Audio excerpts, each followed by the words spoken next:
Sanibingelela ababukeli emakhaya beBlaqlife TV. Kwesinye isiqephu sethu esithi sikhipha izimfihlo. Nhle with your girl uLungster. Siyabonga kakhulu for i-support yenu. Please ningakhohlwa mawukhona eningakuphosa esivivaneni. Nansi account number iyavela lapho kwi-screen. Siyanithanda and siyabonga i-support yenu.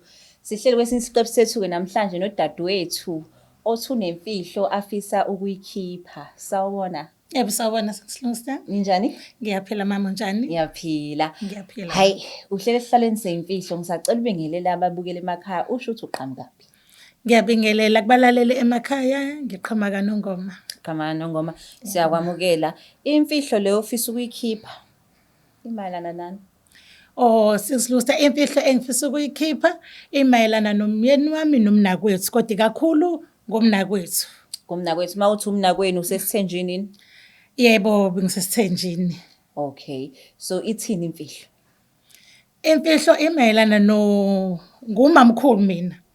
Imayelana nonkosikazi wakhe omncane osagcine singabambisananga kahle naye. Umyeni wami wayesefuna ukuthatha unkosikazi wesibili. Okay. Sahlala phansi naye ngamcela ukuthi umyeni wami angikwaleli njengoba kuwusiko la emakhaya futhi njengoba ngiwumakoti la ekhaya fanele ngamukele konke engizokufica la ekhaya. Okay. Ngamcela ukuthi uma usuthatha unkosikazi wesibili ngicela sihlale phansi sibonisane baba ukuthi kungaba kanjani sibe nezingxoxo esizovumelana ngazo ezizokujabulisa nami singijabulise. Okay, so esiZulwini vela ngithi fanele aqala azobika kuwena ukuthi nanga umuntu engimthathayo. Kunjalo impela. Okay. So ekumthatheni kwakhe kumamncane kwenzakalani? Ekumthatheni kwakhe umamncane asibange sahlala phansi naye ngabona ngaye umnakwethu. Esefika nje impela insuku ilandelana kwaze kwaba ukuthi uyalotsholwa umnakwethu. Ekulotsholeni kwakhe umnakwethu kwaqala ngiyabona hayi engathi akasangihloniphi. Okay. Sekune ushintsho oluningi ubaba naye akasanginaki. Okay. Kwangathi nje impela angiseyilutho nje la egcekeni. Kwangathi nje nginuka impela indle. Kuwo wonke umuntu angisanukele nomkhonyana wami kuphela senginukela lo ngamila izinto ebusweni izinduna ngingafunwa umuntu la ngihamba khona. Noma ngigibela etaxi noma ngifike ezitolo ukuhlehle wonke umuntu. Kwaya lento ngathi ngeke iyangihlukumeza kusho izingane nayo ubaba lo hayi akusekuhle. Kwaya ngathi mina ngathola omunye umama wasesontweni. Okay, ungakaqhubeki nje kumama. So ngoba kwenzeka lento le bonke ngathi bayanginukela.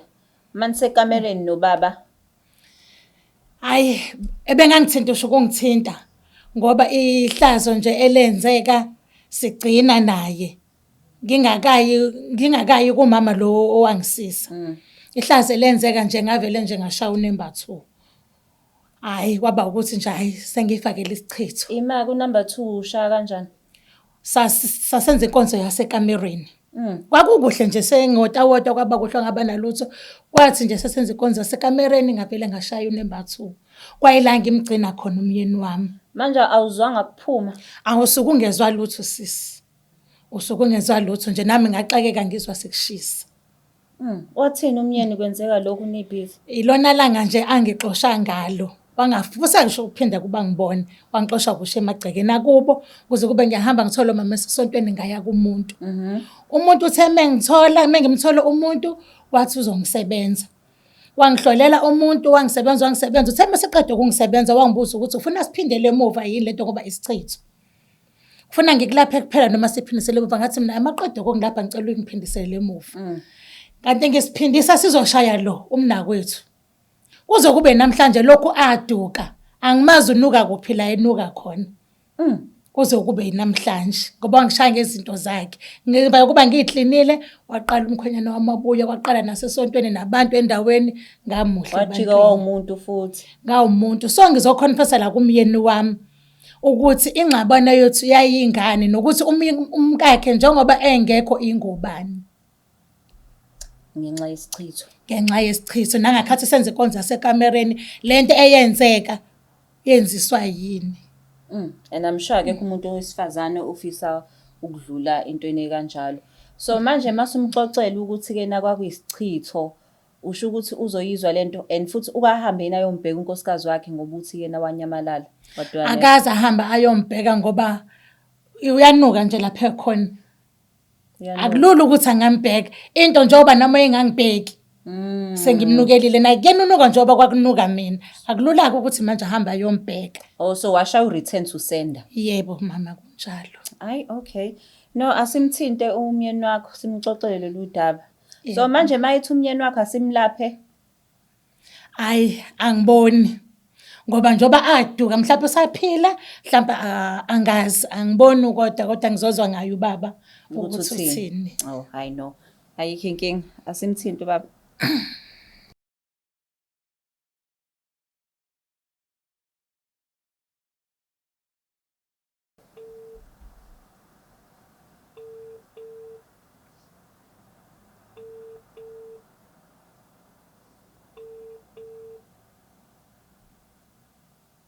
Hello.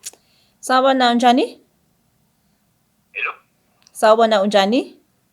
Ngiyaphila unjani? Siyaphila. Ukhuluma noLungsta lawa Blaqlife TV kwisiqephu esithi sikhipha izimfihlo. Singakwazi ukukhuluma?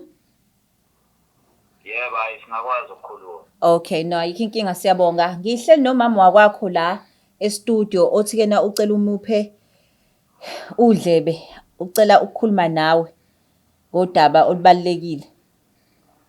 Yebo, hayi ayikho inkinga, sikhuluma, ungamnikeza ifoni. Okay. Sawubona baba. Yebo mama unjani? Ngiyaphila myeni wami unjani? Ngiyaphila mama, mangizwe izwi lakho. Ngiyathokoza myeni wami.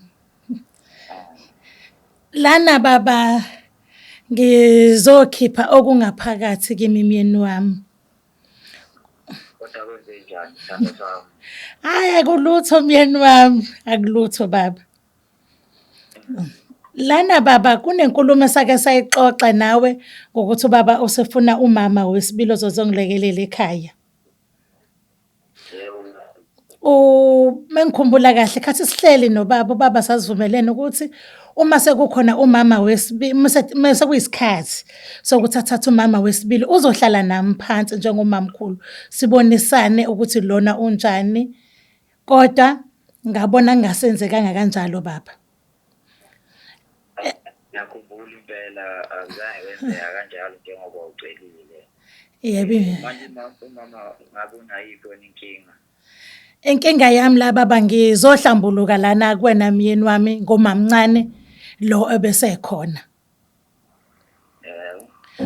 Umamncane lo ebesekhona baba kwekwanezikhathi la sasingasahloniphani khona kahle nobaba. Sephumile impela esandleni kangoba naye umamncane. Kunelanga la engase ngigula khona myeni wami, mhlawumbe makukhumbula kahle njengoba kade sengimile induna nayo yonke into ebusweni, ngingasafuna na umuntu nako baba wazi wangixosha ekhaya nasemzini ngaze ngaxoshwa. Ngiyakhumbula sithando sami ngaleyo mini engangiphatheka kabi. Yebo baba. Kwenzakalani? Ubaba ngifuna ukumkhumbuza ilanga lokugcina engagcina ukuba naye ekamereni bese ngimtshela-ke istory. Ubaba ngithi uyakhumbula ukuthi kwenzakalani kwinkonzo yethu yokugcina ezengixosha engikhipha ebusuku. Ya, ngiyakhumbula. Ngiyakhumbula. Khathi senze inkonzo yasekamereni ngavele ngashaya unembathu ubaba engikhiphisa okwenja. Ngiyakhumbula. Ukusuka kwami lapho baba ngahamba ngayofuna usizo kubantu bezulu. Ngabathola abantu bezulu bangilapha kwatholakala ukuthi ichitho lezi enganginazo. Umuntu lona yebo baba kwaba yichitho. Umuntu lona wayesethi uzongilapha. Ekungilapheni kwakhe ngaba ngcono. Semase ngingcono waseyangibuza ukuthi ngiyafuna yini ukuyiphindiselela kumuntu ongenze nje.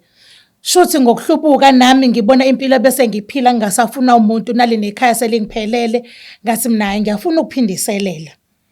Ekuphindiseleleni kwami lana myeni wami kanti ngiphindisa izinto zasishaya umuntu waphuma wahamba loyo muntu kwakuwumamncane njengoba umbona engekho. Engangokuba Engangokuba baba ngangiphatheke kabi ukuthi sifike sikhulume iy'nqumo wena bese uwenza ngendlela yakho. Bengicela ubaba ukuthi uma efisa ukuthatha unkosikazi wesibili, sihlalisane phansi sibonisane, kungaphinde kwenzeke okwenzekile. Ngoba manje ngiyacabanga lapha ekhona akekho umfisayo njengoba nami ngamshaya ngoduka nezwe. But ngangingazi ukuthi kodwa ngangingazi ukuthi ngishaya yena. Ngangithi ngishaye umuntu ongishaye ngezichitho kanti zizogadla ekhaya. Indaba engaka nje yenzeka phambi kwami ngikhona. Impela myeni wami kwakunjalo. Hayi. Ngaze ngaphoxeka ukuthi-ke nawe usukwazi ukuthi usebenzise izinto ey'nikeza abantu uy'buyisele emuva. Uyabona kodwa lezi zinto lezi zingafaka impilo yomunye umuntu engcupheni njengoba nje engatholakali kumanje. Sizokwenze njani? Cha baba, ngoba kwangawona ukuthi ngiyamthakatha umnakwethu ngangiyoyilapha. Uma sengakwazi ukubhekeka mina anginayo inkinga myeni wami ngoba ngangona ukuthi ngiyangumthakathi. Angabhekeka alasho kodwa cha angisamceli kowami umuzi. Ngiyakuzwa mama, nami ngiyayisola ngokuthi ngiyangaphambi kokuthi ngimthathe ngaqale ngikwazise njengoba sasikhulumile yini nawe ukuthi ngiyokwazisa. Yebo myeni. Ngapho kwenzeka zonke lezi zinto ukuthi angikwazanga ukuthi ngigcine isithembiso sami sokuthi ngikwazi lezi zinto. Yebo baba. Ngiyakuzwa ngaze ngaphoxeka kodwa ngiyakuzwa khona ngoba bekumele ukuthi ngikuzwe. Yebo baba kunjalo. Kunjalo. Ngiyakuzwa mama. Sawona baba? Yebo sis. Hayi, uyaluza kudaba lo mama wasekhaya. Ngiyaluzwa siswami noma nje ngiqale ngaphoxeka kodwa phela iqiniso ngesibalekele noma lihlaba linjalo kodwa kwamele ukuthi Yini ngakwazi ukuthi uthole izinto zokuthi sibone ukuthi singalungisa kanjani. Okay, yini ozoyenza kangcono masuthatha omunye futhi? Ekuzomele ukuthi ngiyenze kangcono ngaphambi kokuba ngithathe omunye umuntu ukuthi sibonisane nomama wasendlini ukuthi ingabe lo muntu lo ukanjani, yabo izinto lezi ezikanjalo nanokuthi njengendoda manje ngicabanga ukuthi kumele ukuthi nibe nezindlu noma ezimbili ukuze bengahlali ndawonye ngoba izomlimaza leyo nto. No. Hayi, iqhinga eli-right lelo. Siyabonga kakhulu-ke for isikhathi sakho. Yebo mama. Anginankinga. Okay. Bye. Basuke emahlombe. Yo, mina ngifuni nje ungasho ukuthi yabo le yenkonzo yasekamereni wayithola wenza number 2 yangitraumatize. Hayi impela kwenzeka sisi, kwenzeka ngawushaya nje unumber 2, ubaba wathi uyangena nje kimi, kwawunumber 2 kwawuyona minyango engiphumayo, usuke ngaphuma ngale ekhaya lelo. Bengangazi kusho ukuthi ngihlangana nedropeni, ebengangibingelela ihlo nje bengibuka ngalo bungathi wonke umuntu uyangibona ukuthi ngaliwe indoda, ukuthi ngenze lento engiyenzile. Namahloni kusho ey'nganeni zami. Uthini kumuntu osekhaya ocabanga isichitho? Ngoba amsho ngoba sihleli nje khona osiphethe isichitho.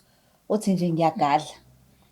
Hayi, kumlaleli osemakhaya angisikhuthazi isichitho. Okungcono uma umuntu esifazane ufuna ukuwina ubaba zilungise wena kunesichitho. Zilungise wena ngoba umuntu mase sibuyisa sigadli kahle mase sibuya sesinamandla. So kungcono umuntu wesifazane azikline yena azilungise endodeni. Ngoba okubi ufike ufice mina ngumamkhulu ngihleli ngivumela indoda ukuthi ayithathe. Wena mamncane usufuna ukukhipha mina ngumamkhulu.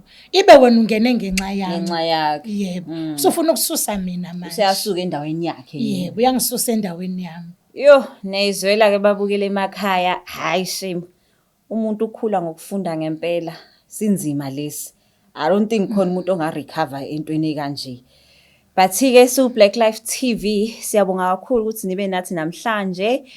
Please like, share and subscribe. Siyayibonga isupport yenu. Ningakhohlwa ama-banking details ayavela lapha kwi-screen. Mawukuthi ke uyafisa ukuphosa esivivaneni, siyacela ukuthi sikwazi ukuqhubeka nohlelo sifiyele kuwo wonke umuntu odinga usizo, singapheleli nje la eThekwini. Siyabonga kakhulu. It's the Blaqlife TV.